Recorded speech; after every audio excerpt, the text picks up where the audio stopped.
తెలంగాణ అవినీతి నిరోధక శాఖ ఏసీబీ చేపట్టిన దర్యాప్తులో survey and land records deputy director Sunkari Narahari Rao అక్రమాస్తుల case రోజురోజుకు మరింత సంచలనంగా మారుతుంది. మొదట ఆయన నివాసాలు, కార్యాలయాలు, బంధువులు, అనుచరుల ఇళ్లతో పాటు మొత్తం 10 ప్రాంతాలలో ఏకకాలంలో సోదాలు నిర్వహించారు అధికారులు. అప్పుడే భారీ ఎత్తున నగదు, బంగారం, వెండి, ఫిక్స్డ్ డిపాజిట్లు, విలువైన పత్రాలను స్వాధీనం చేసుకున్నారు.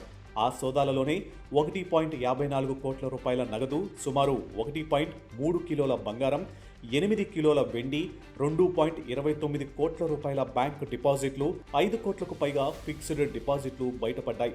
అంతేకాదు, విలాసవంతమైన కారు, ఖరీదైన గృహోపకరణాలు, భారీ పెట్టుబడులకు సంబంధించిన పత్రాలు కూడా ఏసీబీ చేతికి చిక్కాయి. అయితే దర్యాప్తు అక్కడితో ఆగలేదు. నరహరిరావుకు చెందిన మరో బ్యాంక్ లాకర్పై అధికారులకు సమాచారం అందడంతో కోర్టు అనుమతితో శనివారం ఆయనను వెంట పెట్టుకుని షాహాలి బండాలోని బ్యాంకుకు తీసుకువెళ్లారు. లాకర్ తెరిచిన వెంటనే అధికారులు కూడా ఆశ్చర్యపోయారు. అందులో ఏకంగా 1.5 కోట్ల రూపాయల నగదు లభించింది. సాధారణంగా లాకర్లలో బంగారం, ఆభరణాలు లేదా ముఖ్యమైన పత్రాలు ఉంటాయి. కానీ ఇంత భారీ మొత్తంలో నగదు లభించడం దర్యాప్తులో కీలక పరిణామంగా మారింది.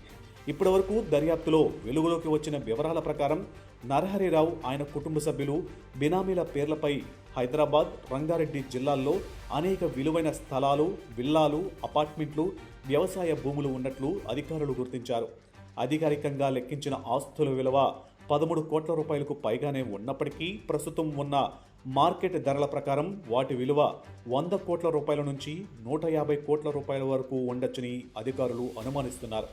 ఈ కేసులో మరో కీలక అంశం సర్వే, భూ రికార్డుల శాఖలో పనిచేసే అధికారి కావడంతో భూముల రికార్డుల మార్పులు, సర్వే వివాదాలు, లేఅవుట్లు, కన్వర్షన్ అనుమతుల పేరుతో భారీగా అక్రమ సంపాదన జరిగి ఉండొచ్చన్న కోణంలో కూడా ఏసీబీ దర్యాప్తు చేస్తుంది.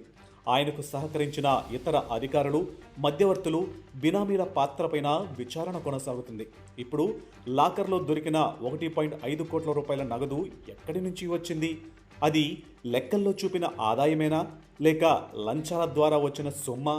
ఈ డబ్బు వెనక మరెవరైనా ఉన్నారా అనే అంశాలపై అధికారులు బ్యాంక్ లావాదేవీలు, ఆర్థిక రికార్డులు, ఆదాయపు పన్ను వివరాలను కూడా పరిశీలిస్తున్నారు.